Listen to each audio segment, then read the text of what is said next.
дар тарабхонаи сайҳуни шаҳри Хуҷанд бо иштироки оилаҳои фаъоли маҳаллаҳо, собиқадорони арсаи меҳнат маҳфили фарҳангӣ бахшида ба рӯзи оила баргузор гардид. Фирӯза Нуруллозода, муовини раиси шаҳри Хуҷанд, ба сами ҳозирин номаи табрикоти раиси шаҳри Хуҷанд Фирдавс Шарифзодаро бахшида ба рӯзи байналмилалии оила расонд.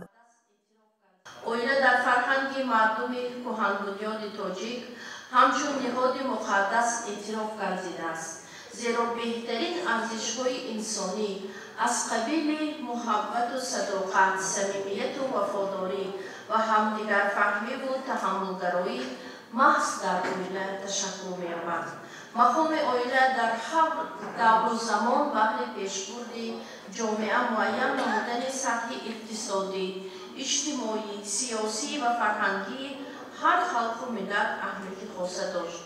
Мо тоҷикон соҳиби анъанаи хуби оиладорӣ мебошем, ки он ҳамаи масоили марбут ба оила ва муносибати муоширати байни аъзои оиларо дар бар мегирад, кириояи он имкон медиҳад оилаҳои босуботу пойдор ва хушбахт бештар шаванд.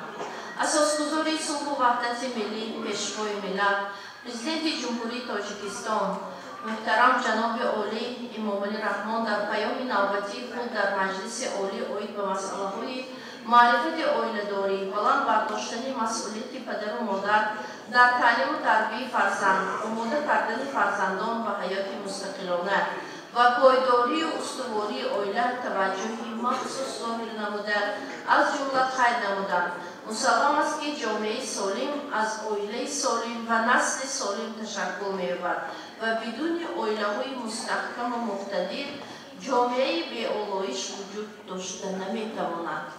ҳамсафари бовафою муттақои зиндагӣ Зульфияхон Раҷабова низ ҳамчун модари меҳрубони фарзандони хуштарбия, олимаи кордон, устоди накӯном, фаъоли ҷомеа, маҳфилорои чорабиниҳои гуногун шинохта шуда, ба худ обрӯи баланд гирифтааст. Зиёда аз 50 сол дар факултаи фанҳои табиӣ Донишгоҳи давлатии Хуҷанд ба номи академик Бобоҷон Ғафуров дарс гуфта, барои соҳибдониш гардидани садҳо шогирдон саҳми муносиб гирифтааст.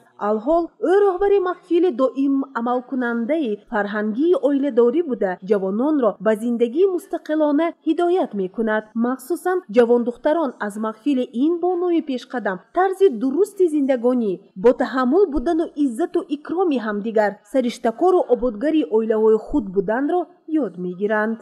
дар оилаҳои солим фарзанди солим ба воя мерасад. оилаҳои солим ҷамъияти солимро барпо мекунанд. оила як давлатчаи хурдтарин нест, андаруни давлати бузург, вале ҳамин пешравии муваффақиятҳои оилаи давлати бузург аз ҳамин давлатчаи худ хеле вобастагӣ дорад.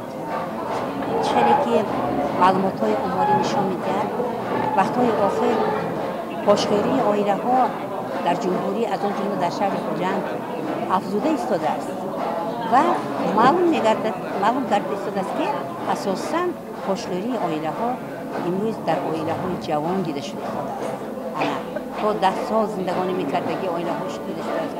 яъне ин онро нишон медиҳад, ки ҳоло ҷавонони мо, ҷавондухтарон, ҷавонписарон барои ҳамин бунёд кардан ё барпо кардани оила ҳоло тайёр нестанд ва ҷавонони мо чӣ аз ҷиҳати моддӣ ва чӣ аз ҷиҳати маънавӣ барои оиладорӣ тайёр бояд шуд. сипас ба як қатор оилаҳои намунавии шаҳр, ки дар ҷомеа ба кору пайкори хеш намунаи ибратанд, бо сипоснома ва тӯҳфаҳои хотиравии раиси шаҳр тақдим карда шуд.